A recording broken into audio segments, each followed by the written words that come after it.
마그네슘 드시지 마세요. 제가 지금 말씀드리는 4가지가 해결되지 않으면 마그네슘 아무리 먹어도 밤에 계속 지날 거고요. 눈밑 계속 떨릴 거예요. 4가지 먼저 알려드리고 각각을 설명드릴게요. 눈밑이 떨릴 때 뭐 먹어야 하죠? 종아리에 쥐가 나면 먹는 영양제는 무엇일까요? 역시 두꺼비팜 구독자님들 똑똑하십니다. 똑똑해지고 싶다면 지금 두꺼비팜 구독 눌러주세요. 네, 정답은 마그네슘입니다. 여기도 계시네요. 그거 먹어도 효과 못 보신 분들.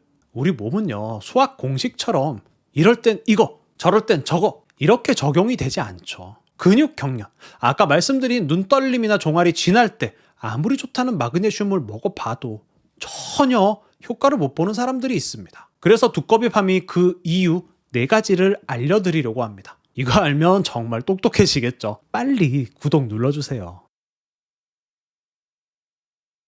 마그네슘은 우리 몸에 반드시 필요한 미네랄 중 하나입니다. 눈밑이 떨리고 다리에 쥐가 날 때 마그네슘이 부족하다고 알고 있으시죠? 네, 대표적인 마그네슘 부족 증상이죠. 그런데 그 외에도 다양한 증상으로 나타날 수 있습니다. 조금 자세하게 알아보겠습니다. 눈 떨림, 종아리 쥐로 대표되는 근육 경련이 첫 번째인데요. 우리 몸의 마그네슘의 수치가 낮아지면 칼슘이 신경세포로 더 많이 유입됩니다. 칼슘은 근육의 신경을 과도하게 자극을 하게 되죠. 그 결과 근육에 경련이 발생하게 됩니다. 우울한 기분이 들고 이유 없이 불안하다면 마그네슘 결핍일 가능성이 높은데요. 이것도 신경 기능에 작용하는 특성 때문입니다. 마그네슘은 다양한 기분 변화와 관련이 있습니다. 그래서 일부 정신과에서는 처방약에 마그네슘을 같이 처방하기도 합니다. 마그네슘의 부족으로 혈압이 올라갈 수 있습니다. 마그네슘은 근육의 이완에 작용하기 때문입니다. 혈관 주변의 근육이 너무 경직이 되면 혈압이 상승할 수 있습니다. 마그네슘이 불면증에 도움이 된다는 이야기가 있죠. 마그네슘이 결핍되면 수면에도 영향을 미칩니다. 수면에 들어갈 때는 몸이 이완이 되어야 합니다. 그런데 마그네슘이 부족하면 긴장된 몸을 그대로 유지하게 되겠죠. 따라서 잠을 못 자는 사람에게 마그네슘이 도움이 될 수 있습니다. 이외에도 천식, 변비, 당뇨, 심장병, 골다공증도 마그네슘이 부족할 때 나타날 수 있는 증상들입니다. 그럼 왜 이렇게 마그네슘이 부족하게 되었을까요? 적게 먹어서? 먹을 게 넘치는 세상에 맞지 않는 이야기입니다.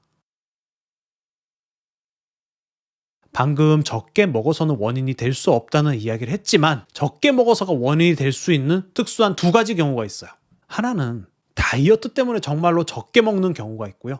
다른 하나는 본의 아니게 적게 먹는 경우가 있습니다.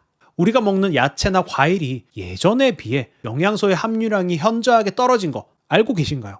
환경오염 등의 문제로 우리 몸에 필요한 영양소들이 예전에 비해 떨어졌다고 합니다. 현대인들에게 영양제가 필요한 이유죠. 이뇨제 때문에 마그네슘이 부족해질 수도 있습니다. 이뇨제라고 하면 나랑 별 상관없어 보이시죠? 혈압을 낮추는 용도로 이뇨제가 쓰이고요. 다이어트 약에도 처방이 나옵니다. 또 부종이 있을 때도 처방하기도 하죠. 혈압약, 다이어트약, 부종약을 드시고 있다면 처방받으신 약국이나 병원에 문의해보세요. 내가 먹고 있는 약에 이뇨제 들어있는지. 마그네슘은 스트레스 미네랄로도 불리는데요. 왜냐하면 스트레스에 대항하기 때문입니다. 즉 스트레스를 받으면 내 몸에 마그네슘이 고갈이 될 수 있습니다. 요즘 비타민 D 많이 드시죠? 비타민 D도 여러 다양한 역할이 있지만 그중 마그네슘의 흡수율을 올려주는 작용이 있습니다. 따라서 비타민 D가 부족해져도 마그네슘의 결핍으로 이어질 수 있습니다. 커피, 청량음료, 술을 자주 드시는 것도 마그네슘 결핍을 유발하는 요소가 됩니다. 마그네슘 드시지 마세요. 제가 지금 말씀드리는 4가지가 해결되지 않으면 마그네슘 아무리 먹어도 밤에 쥐 계속 날 거고요. 눈밑 계속 떨릴 거예요. 4가지 먼저 말씀드리고 각각을 설명드릴게요. 1. 흡수율 저하. 2. 순환장애. 3. 혈류량 부족. 4. 신장의 문제. 먼저 흡수율 저하입니다. 똑같이 10시간을 공부해도 어떤 학생은 100점을 받지만 어떤 학생은 반타작 50점 받습니다. 사람마다 흡수율이 달라요. 소화기가 튼튼한 사람은 아무리 낮은 흡수율의 마그네슘이라 할지라도 충분히 흡수시킬 수 있습니다. 하지만 소화기가 약한 사람은 함량이 높은 마그네슘의 위장만 상할 뿐이죠. 소화기에서 마그네슘을 흡수했다면 필요한 곳으로 보내져야 합니다. 어떻게 보내죠? 혈관을 타고 보내져야 하죠. 그런데 혈액순환이 안 되면 아무리 많은 양이 들어와도 정작 필요한 곳으로 운반이 안 됩니다. 무용지물이죠. 세 번째는 혈류량이 부족하기 때문입니다. 충분한 혈류가 있어야 이동할 수 있죠. 메마른 강에 배를 띄울 수 없는 것과 같은 이치입니다. 이런 현상을 혈허라고 하는데요. 여기 보시면 총 2편으로 혈허에 대한 자세한 설명 있습니다. 지금 보고 오세요. 신장의 문제, 한방의 이론과 두꺼비 팜의 경험에 근거하여 말씀드릴게요. 한방에서 신장은 정을 다스리는 장부입니다. 정은 생명 에너지의 근원이라 할 수 있는데요. 현대의학의 호르몬을 생각하면 됩니다. 그런데 신장의 기능 저하로 인해 호르몬이 제 할 일을 못하게 됩니다. 그러면 실제 우리 몸에 쓰여야 할 마그네슘이 활성화되지 못합니다. 따라서 마그네슘을 충분히 먹어도 증상의 개선이 없다면 신장의 기능을 한번 체크해 보세요.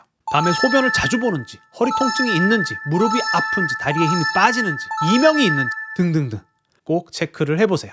지금까지 마그네슘이 부족할 때 나타나는 증상, 마그네슘이 왜 부족해졌는지, 그리고 마지막으로 열심히 섭취해도 왜 효과가 없었는지 알아보았습니다. 제품보다 사람, 두꺼비팜이었습니다.